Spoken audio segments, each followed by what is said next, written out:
Ассаламу алейкум, друзья, и мир вам. Чечен Синдром приветствует вас на своем канале. Александр Дюма, один из самых известных французских писателей, является автором всем известного романа «Три мушкетера». Во времена Кавказской войны он совершил путешествие на Кавказ, которое он написал в своей книге под названием «Кавказ». В этом видео я решил вам зачитать отрывок из книги, где он описывает дуэль между чеченским абреком и казаками. Думаю, вам будет интересно послушать. Кто предпочитает чтение, ссылку на текст вы найдете в описании под видео. Глава 5. Абреки. В этот момент мы увидели 7 или 8 человек на стороне Терека. Казаки, закричав «Ура!», ринулись их преследовать. Но, несмотря на то, что эти 7 или 8 человек отступали, один человек, вместо того, чтобы отступать вместе с ними, вышел из кустов, откуда он сделал свой выстрел,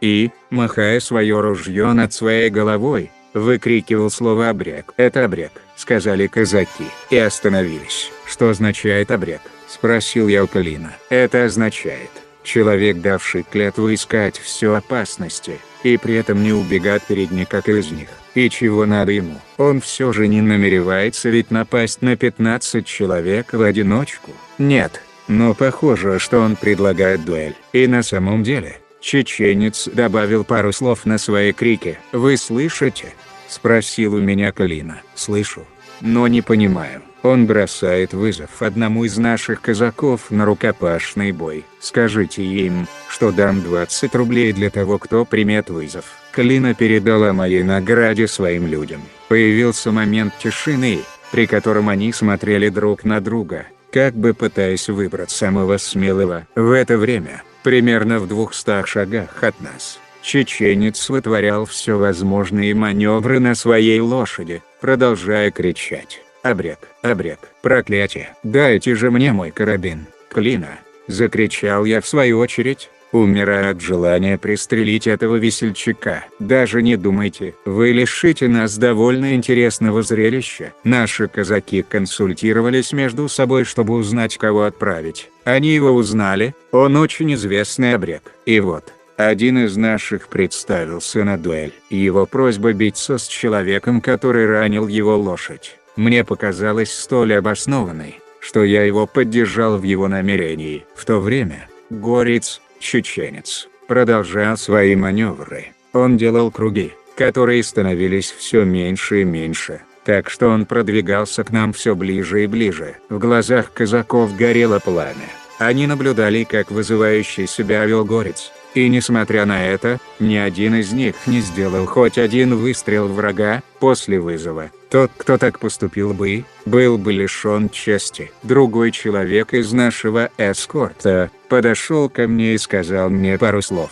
«Что он говорит?» — спросил я у Калина. «Он просит, в случае несчастья своего товарища, разрешения его заменить. Он спешит, но скажите ему, что я согласен». Казак вернулся в ряды и начал рассматривать свое оружие, как будто его очередь уже настала. В то время его товарищ ответил криком на вызов горца, и всей скоростью ринулся в его направлении. Одновременно скакая на лошади, казак открыл огонь. Абрек поднял свою лошадь на дыбы. Лошадь получила пулю на уровне плеча. Практически одновременно горец выстрелил в свою очередь, сняв этим папаху с головы противника. Обе сложили свои ружья за плечо. Казак достал свою шашку, горец свой кинжал. Горец маневрировал своей лошадью, несмотря на то, что она была раненной, довольно восхитительной ловкостью. И несмотря на то, что кровь текла по ее груди, животное ничуть не казалось ослабленным.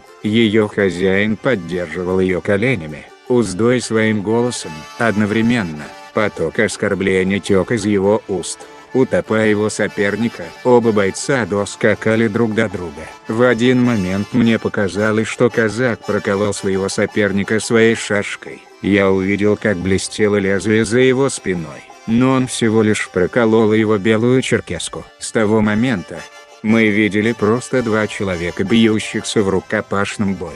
После минуты боя Один из двух упал со своей лошади. Упало, точнее, обезглавленное тело, голова осталась в руках соперника, а соперником этим был горец. Он издал с такой дикой и устрашающей энергией крик триумфа, махая окровавленной головой, которую он затем зацепил за свое седло. За криком триумфа прозвучал очередной крик вызова на дуэль. Я повернулся к казаку, который попросил быть вторым.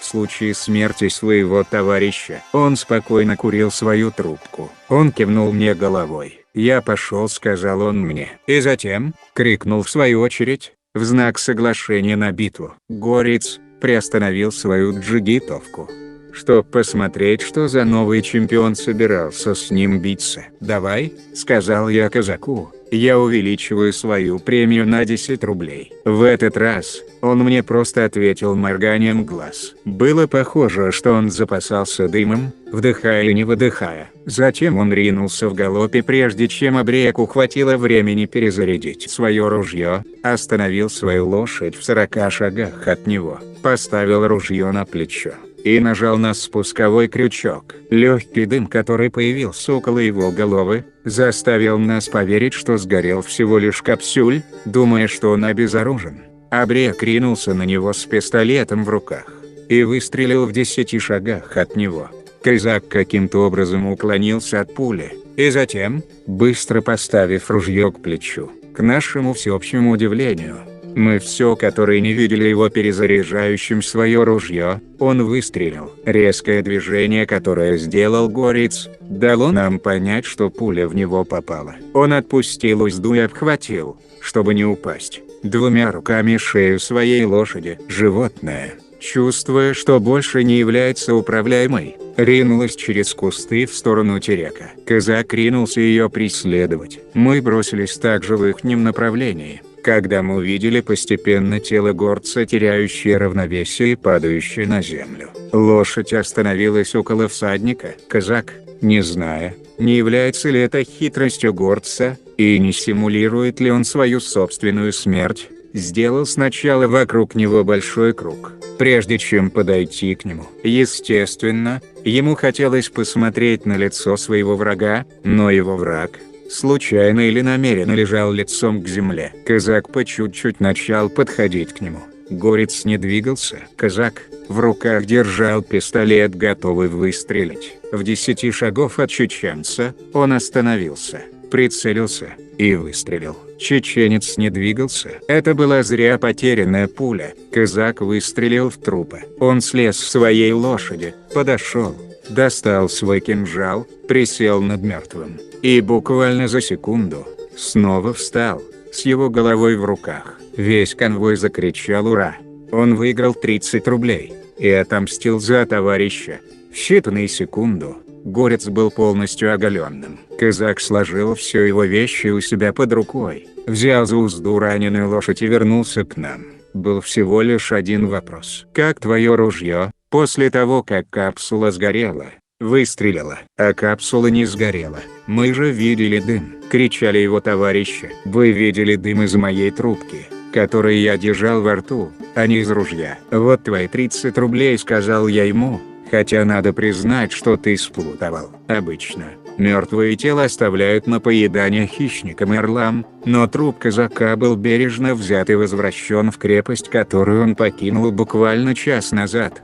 Подойдя к главному нашего конвоя, я сделал пару замечаний про его жестокость. По моему мнению, оставлять на поедание орлам и шакалам тело этого бравого Абрека, который был побежден не сколько благодаря силе, насколько хитростью, и я начал настаивать, чтобы его похоронили. На что мне главный конвоя ответил, что заботы погребения касается только товарища Абрека, и что, если они хотят оказать эту высокую честь этому мертвому телу, в котором билось столь храброе сердце, они его заберут ночью. Вероятнее всего, это именно они и собирались сделать, так как мы их видели по другой стороне терека, собравшись около маленького берега, угрожая нам жестами и словами. У них считалось огромным позором бросить тело товарища, до того, что они даже не могли войти в село. Традиции горцев, на самом деле, такова, когда они отправляются в экспедицию,